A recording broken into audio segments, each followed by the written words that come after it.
I like those too. Mason loves it too. I do. Extra. Well, you got 9 minutes.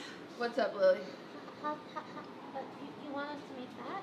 Yeah, so on your table, each of you have a notebook you can kind of brainstorm in while chat's gonna figure out how to make them for real right now. Hey everybody, it's qtcinderella and I'm here to tell you how to make macarons correctly for today's challenge. First things first is starting with some almond flour. I said almond flour, loud and clear. There is no regular flour in macarons. It's strictly almond flour and you need it to be super, super fine. I know I'm setting our contestants up for a lot of failure here today, okay? Technically, in their time frame, it would be a miracle to pull off macarons, but I figure since they don't know how to make them correctly anyway, they're not going to know the difference. You'll see I put it in the food processor and then in the sifter mixed with the powdered sugar. We're going to get that all combined. It takes forever, but once you get it, you will be a happy little clam. So now you need a clean mixing bowl to make your meringue. A meringue is just really whipped egg whites, and so they're nice and foamy and fluffy. It looks like a really fun marshmallow. A little cheat here is adding a bit of cream of tartar. I'm showing that here, just a little bit, and it helps keep the consistency. It's like a stabilizer to those bubbles. And now the white sugar. If you don't know this about meringue, it's actually just a chemical process that happens between your egg whites and your sugar. And then what you get is this nice fluffy consistency. It looks like a marshmallow.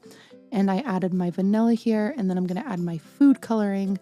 You want to do this all before so you can maintain as many of those bubbles as you can. You're going for a stiff peak, which means that it should stand up on its own when we pull it out of the bowl, just like that. It looks like the tippity-toppity mountain that the Grinch lives in.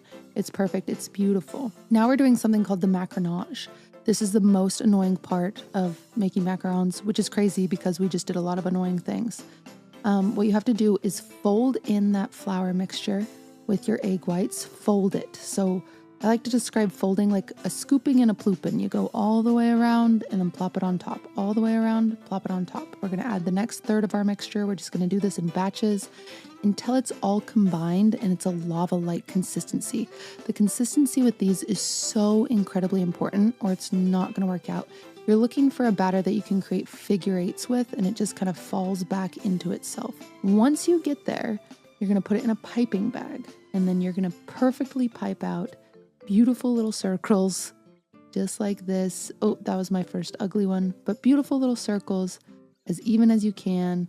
And we're just gonna pipe those all out. You're gonna bang this against the table a few times to get the air bubbles out, and then it's done and ready to rest. But while it's resting, I'm gonna make our vanilla buttercream. Our vanilla buttercream is really simple. This is my recipe if you want it. Here you go, it's on the screen. 2 cups of unsalted butter, 4 cups powdered sugar, a tablespoon of vanilla extract, half a teaspoon of salt, and a tablespoon of whole milk.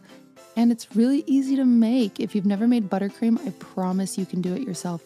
You just mix that butter until it's like really easy, spreadable, kind of like peanut butter. And then you slowly add your powdered sugar in there, just a little bit at a time so it doesn't blow up in your face. I'm really good at being impatient here.